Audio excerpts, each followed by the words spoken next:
The business journey for today's guest has taken him from the farm to being awarded internationally as the best of the best. He has been on both sides of the fence, being a building supplies company group manager and a construction company business owner. Learn why he thinks margin management is a fundamental skill and why putting customer experience at the centre of everything you do is critical. Create significant and sustained growth. Learn the importance of self and team development and the power of brand. Our guest is Mike O'Megan, owner of GJ Gardner, Franklin, Papakura.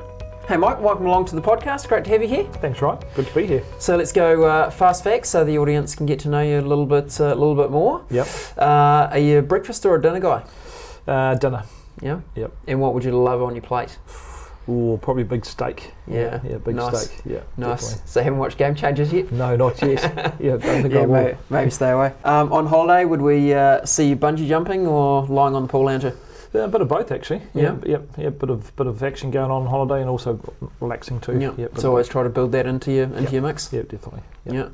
Nice. Yeah, bit of both. Any holiday must-dos? Something you've done previously, like that was something that was a good adventure? Must-dos. If I can, near water, so surfing if possible, and diving. Mm-hmm. If that's not possible, then obviously try and get into a theme park or water park or some sort of theme park, to a roller coaster or big slide. Yep. Nice. Yeah. Where's the best diving spot you've been? Well, Tonga actually. Yeah, it was the best diving spot. Yeah, on the outer islands. Yeah, we did quite a few dives out there. That's probably the best one so far. From what perspective? Oh, just the fish, the colour of the Yeah. fish, clearness of the water. Yeah, the visibility. Yeah, it was pretty amazing. Those tropical fish are amazing. It looks like that. I always think they look like someone's picked them up and hand painted them and put them back in the water. Yeah, They're phenomenal. Pretty amazing. Yeah. Okay. When you're reading, are you a real book guy or you're a Kindle electronic? No, real book. Yeah, old school. Yeah. Do you write in the margins? No, don't write in the margins. Not before they go back to the library anyway. No, definitely not. And cats or dogs? Dogs. Good answer. We can keep going. And are you an early riser or a night owl? No, night owl. Yeah, not good in the mornings. Yep. Not your flavour? No. It's okay, but yeah, best times at night time. Nice. Entertainment-wise, would we likely find you watching a thriller or a comedy? Again, bit of both really. Yeah, it depends on the mood. Yeah, definitely. Yeah, I love thrillers, but also good comedy. Yeah, is also very good. So Mike, we're keen to hear some of your insights as a business owner. Firstly, also some insights into being a business owner in the construction industry. Yep. But when you were little, when you were a schoolboy, what did you think you'd end up doing? Being a dairy farmer, actually. Yeah. He lived up the road from a dairy farm down in Bunnythorpe, just out of Palmerston North, and he always Bunnythorpe? Bunnythorpe, yes. Is that a real name? That's a real name. That is a real name. Okay. Yeah, it's a real name, just out of Palmy, probably 15 minutes out of Palmerston North, and worked on the farm all the time. Milking cows, driving tractors, motorbikes, and I think it's probably more the tractors, motorbikes that spun my wheels. Yeah. Left school actually, and went to be a dairy farmer. Did that for a couple of years, and decided that's not for me. Yeah. And why not? Why did you decide it wasn't for you? Well, 7 days a week. Hard yards. One weekend off a month, and friends were all out surfing and all doing all sorts of other things, and you're locked on the farm. So so decided that wasn't my cup of tea, and moved on. Mm-hmm. And what was your journey to becoming an owner at GJ Gardner? A long journey. I actually left farming to go and work at farmlands. I did that for nearly 10 years. Then went to Kiwi Dairy Company, and then there was a lot of restructuring going on in the dairy industry at that time, and decided to get out. And it had been 15 odd years, and I thought I needed to try something different. So came to Auckland, which didn't really want to do, to be fair at the time, and went to start working at placemakers. So that sort of brought me into the building industry, and introduction to GJ Gardner's through there. Looked after them as a national account manager. And group business development manager through there, then basically the opportunity came up to get a franchise. Okay. And had you always had a secret ambition to be a business owner, or was it just something kind of evolved over time? Interesting enough, when I was at school, I always wanted to be a builder. But in business ownership, it's probably more evolved over time. Corporate world was where I saw myself.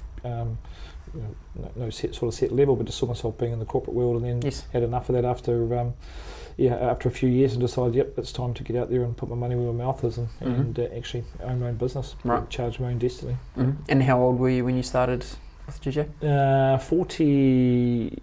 41. We talk a lot about the rule of 43 here at the Breakthrough, Yep. where often people that have been involved in corporate, they get to about that age of 43, so you're an early starter, Mike, well done. Yep. And people are sort of doing that decision point of going, well, I either now choose the corporate career path and stick in that zone, or I go down the business route, and I've got some runway left, I've got some time to build a business and try to make it successful. But yeah, okay.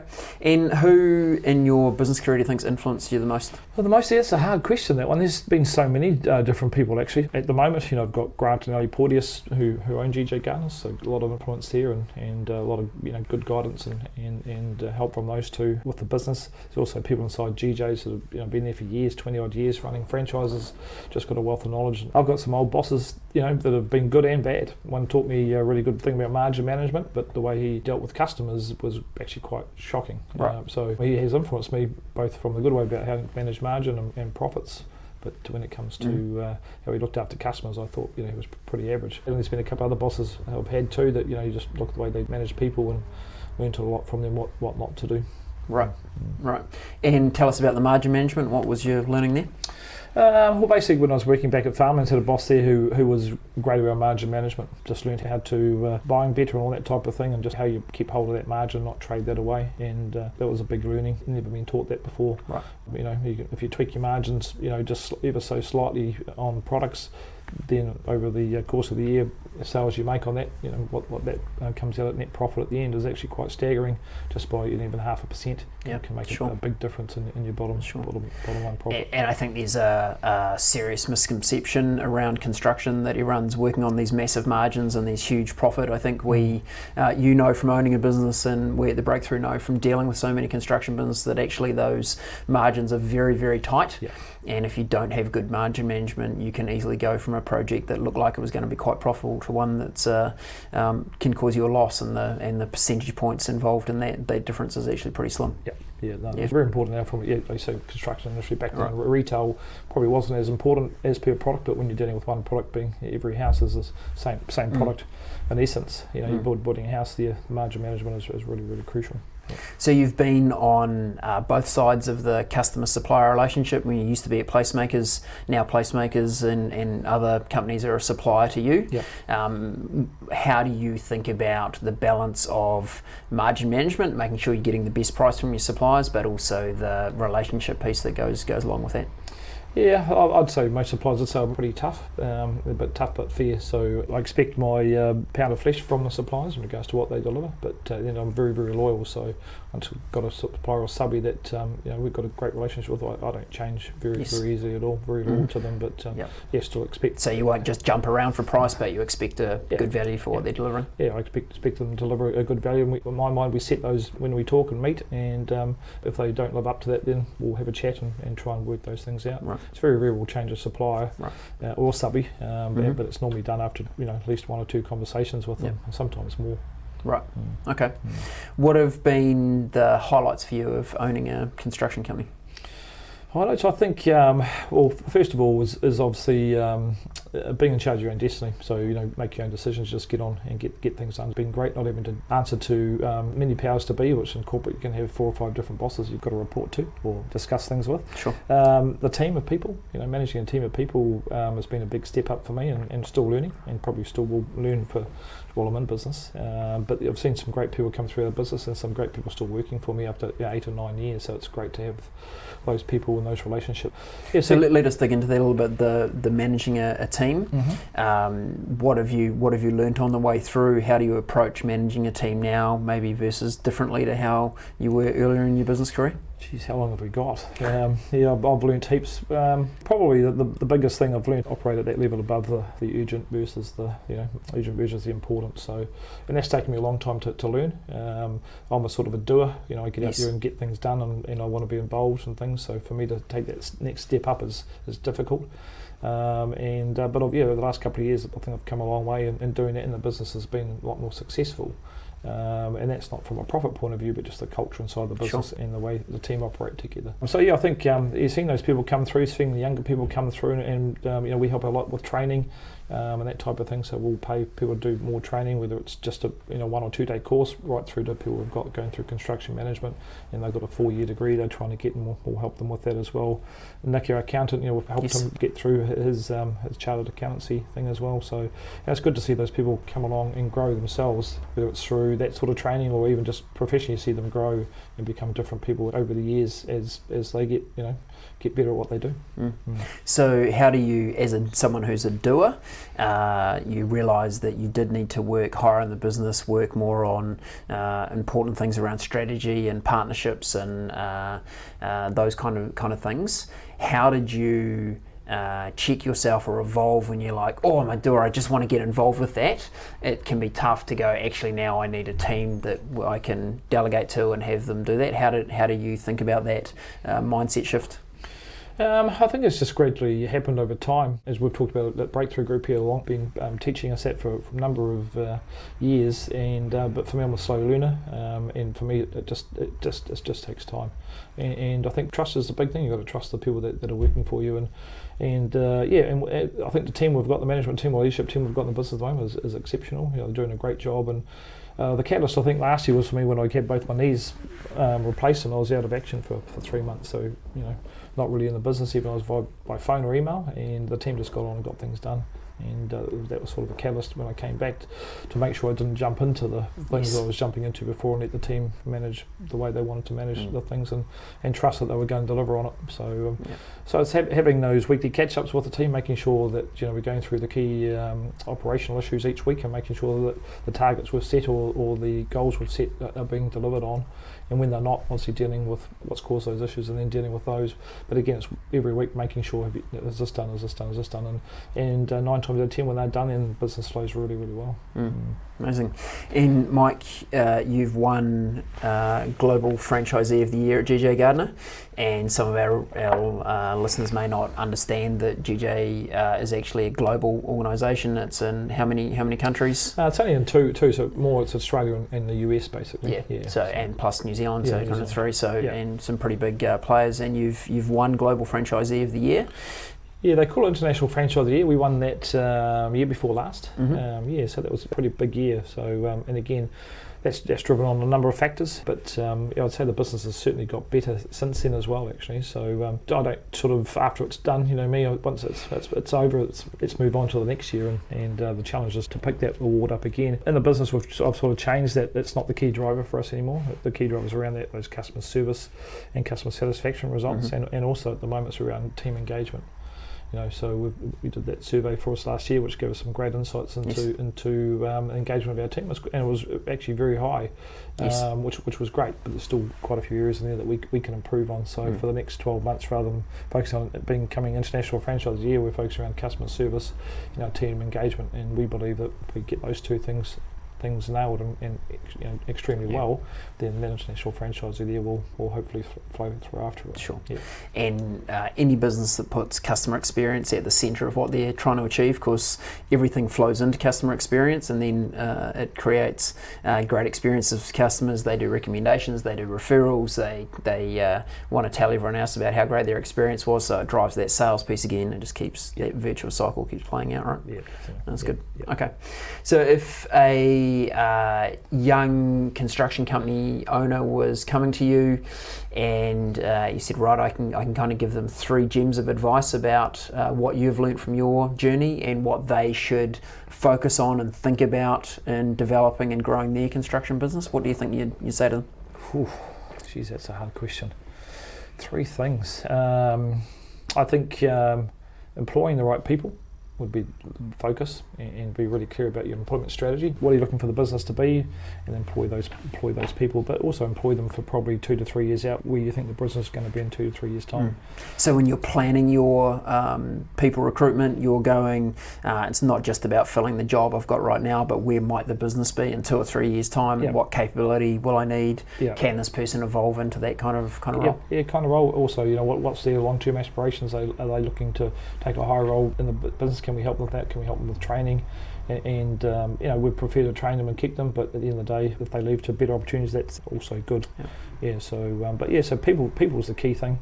I think setting that culture inside the business is really key too. What's the purpose of the business, and that also helps, in my view, set the culture. So what's the culture, and for us, it's around customer satisfaction. Everything's got to drive back to that. Like in every business, we're good in some parts and not good in other parts, or we're good in some parts and then we fall off that. Become not so good on it. So that's a real challenge. So the culture of the business around customer satisfaction. The third thing, I think the third thing would be to sit back and have a look at things, and that's again not a strength of mine. So I'm not saying I do that, but that's probably something I probably should do and recommend. It's a work on, Mike. It's probably going to be a work on for a long time. Look, I think that's your DNA. It's kind of the way you're built. You're very future thinking. You don't tend to take a lot of time to stop and reflect and see what you've achieved. We've been very fortunate in the Breakthrough here to be part of your journey over 7 or 8, 9, 10 years, probably now. 10 years. And we've seen you evolve massively as an individual, massively as a business leader, and then we've seen that transpire in the results that you've achieved in your business. And it's been a lot of it has been dedication from yourself and focus. But we're still having you with a couple of work-ons, aren't we? Oh, exactly. Got to give me something to do. It's all good. If I said you've got $1 million and you've got to spend it in your business tomorrow, what do you think you'd use it for? In the business. In the business. Cheapers. Okay, I was thinking a holiday to Europe and a big party actually was okay. But that could still do in the business. Well, let's talk about that. Where would the party be?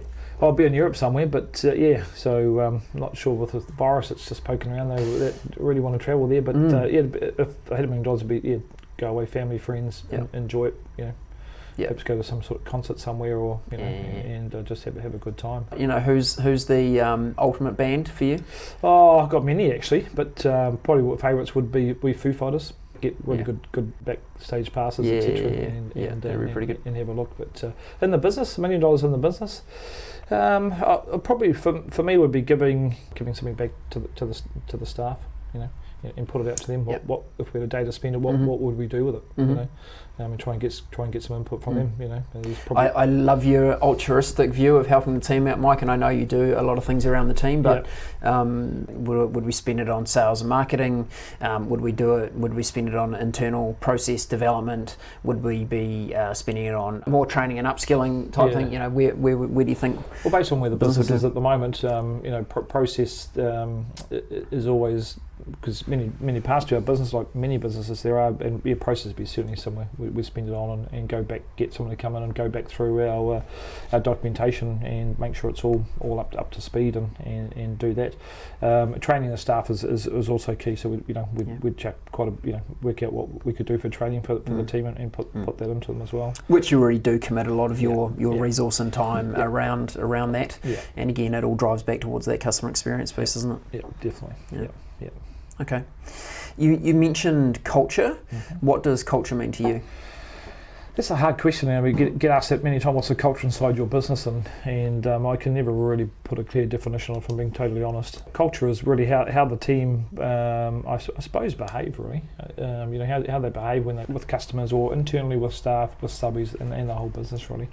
And if the culture inside the team is a good culture, I believe that then the interaction outside with everybody they're interacting with, internally, externally, is going to be good interaction. And I think we've been working hard on our culture over the years and still got work to do. But I think always culture is never that once and done thing, right? It is a continuous evolution. It kind of ebbs and flows, and you need to put more and less effort in depending on what's going on. But it's something constant effort. And culture and different parts of our business can be different things all the time as well, depending on what's going on. So I think it's a hard question to answer, but I think the culture inside our business is good. It's not great, but it's good.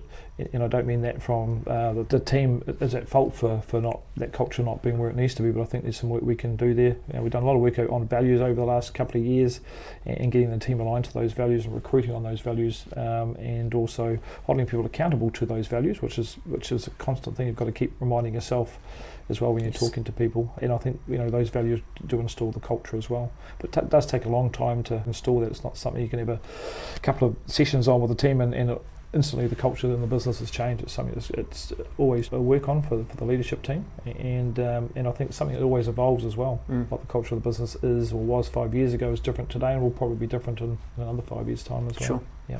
And I think owners, senior leaders, they set the framework for culture. They have to live the culture themselves, but ultimately culture is everybody's responsibility. Yep. Yep. And we know from our work with our active management program that actually having your frontline managers that are working with your team who are then directly connected with your customers, they have to be on board with the culture, and they have to have the skills they need around to deliver that. Yep. Right.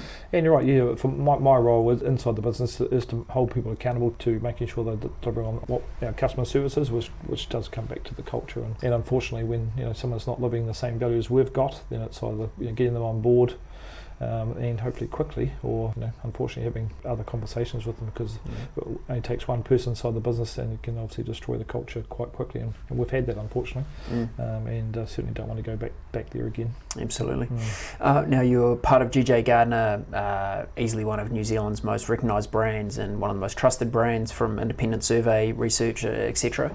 What's it meant to you to be aligned with the GJ brand? GJ to me is a long going thing, because I first got into it back when I was at Placemakers, obviously, and Grant Porteous, who is the owner of GJ's New Zealand. Grant used to work at Placemakers, so when I got there, obviously touched base with them then, and so yeah, the GJ brand is pretty important. I think any brand, when you're working for them, is very, very important. But the great thing about GJ's is just the franchises that we've got right around the country, and you can pick up the phone, call any of them any time, and they'll discuss what's going on. You can discuss what's going on in your business. What can we help? And I think that's really, really important.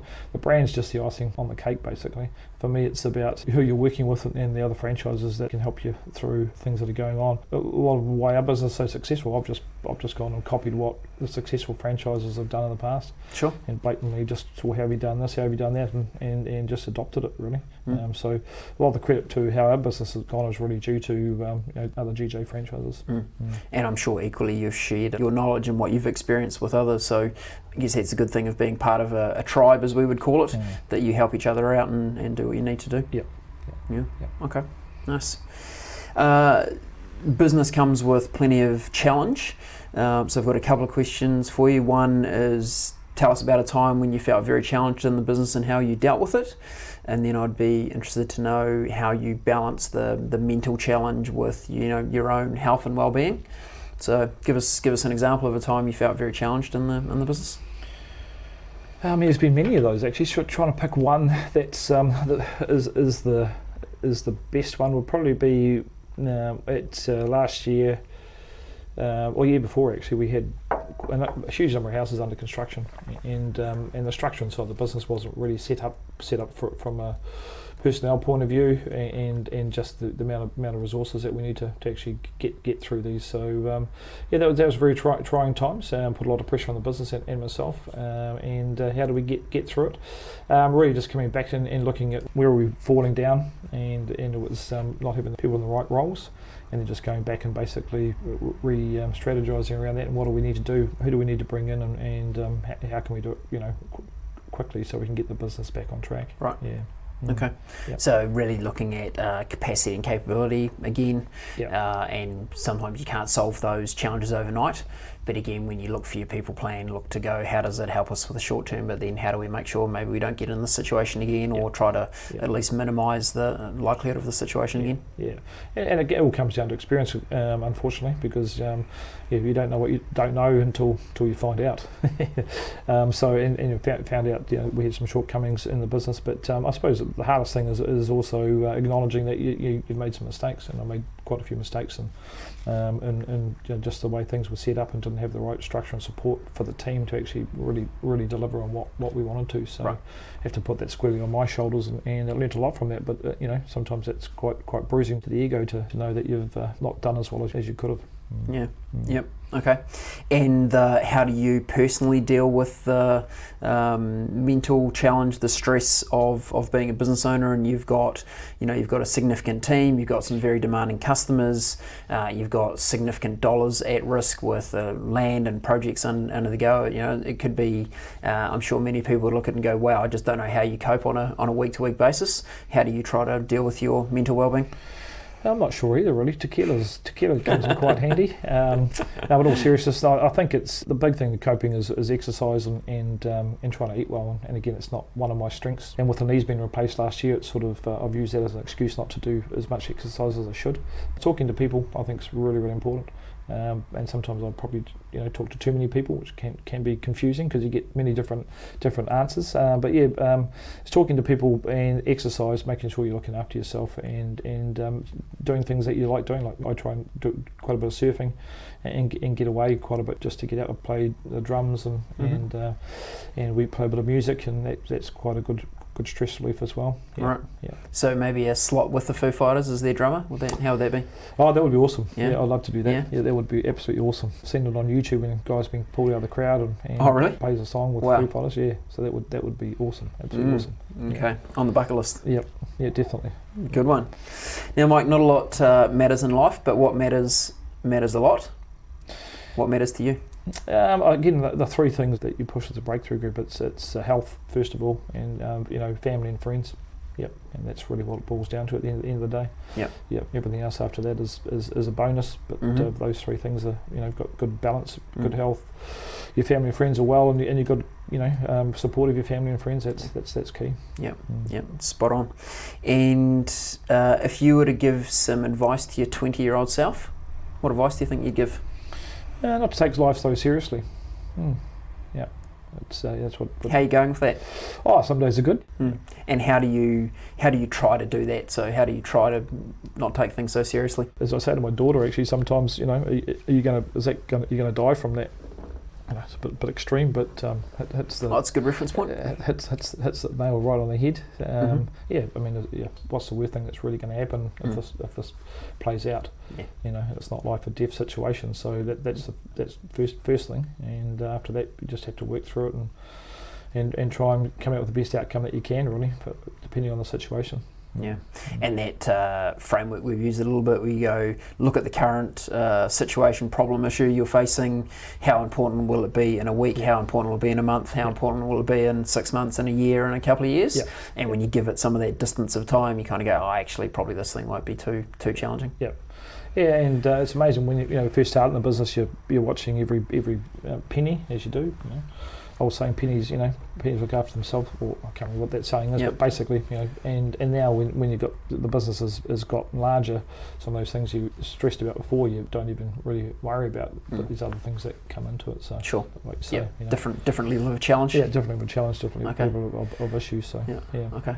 And when you're building a house for someone, it can be a very personal experience for them as the new homeowner, and it's kind of like possibly their biggest asset they'll ever purchase.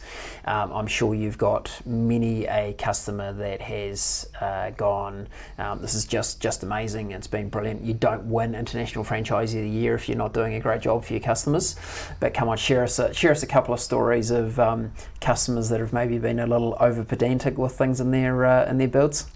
Yeah, you get those, but in the day they've got an expectation, and it's just how do we meet that expectation? Some of them can be a little bit unreasonable, but I'm sure that's the same in the industry with customers. I'm sure some of my suppliers think I'm unreasonable as well at times. There's a small possibility that might have happened, Mike. But it's really just the biggest thing is trying to understand those expectations as early as you can.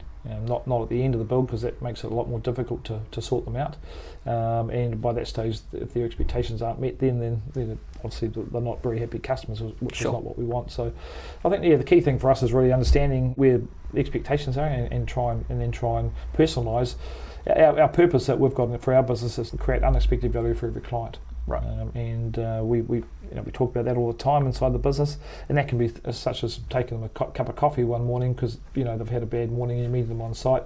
Some of our guys help them shift furniture with their own trailers, and some of them have mowed their lawns for them because they're not shifting in for a couple of weeks. So they'll go around and use their own personal lawnmower and mow the lawns for them. Brilliant. Which is pretty good. Yeah.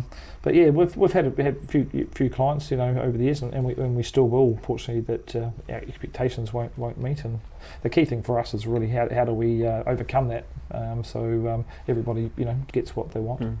I feel like you gave me the beautiful politician's answer there, Mike. I was looking for some juicy stories about what customers expect, but clearly you're not going to share those with us. We've had some customers that their expectations are unreasonable, and I could sit here for hours and tell you stories. At the end of the day, you've got to deal with them. We've got to deal with them, and we're the biggest house builder in New Zealand, and we really focus on customer satisfaction and get the best outcome we can for both parties. Do you know how many houses GJ's building across New Zealand in a year around? Basically we're running about 1,500 a year roughly. I think this last year might have been around 1,700, but this year big numbers. So we're certainly the biggest in New Zealand, and I think we're sort of double what our closest competitor is in the market. Wow. Yep. And with your futurist crystal ball, what are you seeing in the housing market over the next 5 to 10 years?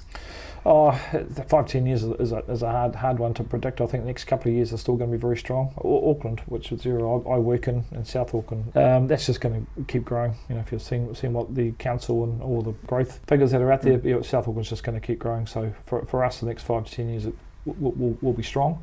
The rest of the country, it's difficult. I don't understand the dynamics in each of those areas, but I still think New Zealand housing market is a very strong investment to make for people, whether it's families or investors, and I still see the market continue to grow over the next 5 to 10 years. What peaks and troughs in those 5-10 years? Who knows? I wish I did know, because I'd be a lot wealthier than I probably am now. I guess we're still seeing those key drivers of population growth. We've got that real lag of houses that weren't built in Auckland over the last 10 years. So, I feel like as a city we're still playing catch up in those. We're still getting additional population growth, so those factors are always going to drive demand. And then I guess the area and it has an availability of land supply, which other areas don't, so it makes for a pretty good combination. Yeah, certainly does. Mike, what are you most proud of in your business career? What proud of in the business career? Good question as well. I'm not sure there's one thing. I think it's the people had working for me, or got working for me, and seeing the growth in those people. Probably the growth I had in myself too. It's not something, as we talked about before, that I sit back and reflect on too much, but there's a lot of personal growth that I've had over the years as well, and certainly has been. Again, not saying I've got plenty of work still to do, but I think that's been quite good. The people inside the team. I mean, the people that work in the business, our subbies and our suppliers, and the way they look after us, it's pretty amazing. We've got some great relationships out there with subbies, and somebody working for us since we started 10 years ago, and we've still got great relationships with them. And I think the third thing is being able to give back to the community. And we've started on that. We've been doing it for a while, but we've really invested quite heavily in that in the last couple of years. With Big Buddy, we did a house from 2 years ago, and that was raised about 130 odd thousand. We just finished one for them recently, 110,000. Wow. And again, that's come back from our subbies and suppliers, donating their time and product and services to helping certain charities. We work a lot with a local Papakura high school and do scholarships for their people that are wanting to get into trades or into university for other roles. And we support a lot of the other sports clubs and schools in the local area. And I think that's really been able to give back to the community that supports us. Well, has been quite a big achievement and something I know I'm proud of, and I know our team is as well. Okay, final question. Who's the best person to own a construction business? Someone that comes from a construction background, or someone who comes from a business background? Ooh.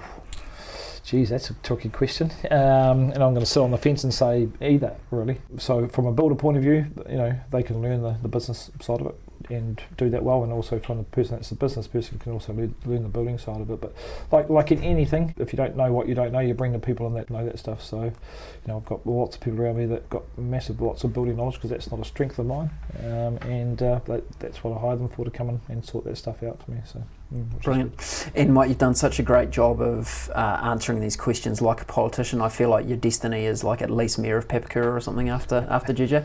No, actually, no, definitely. Politics not of interest. No, definitely not. No, not at all. No, I think after GJ will be retirement, basically, or semi retirement to retirement. So you'll just be going from great surf break to great dive spot to the occasional music stage with the Foo Fighters.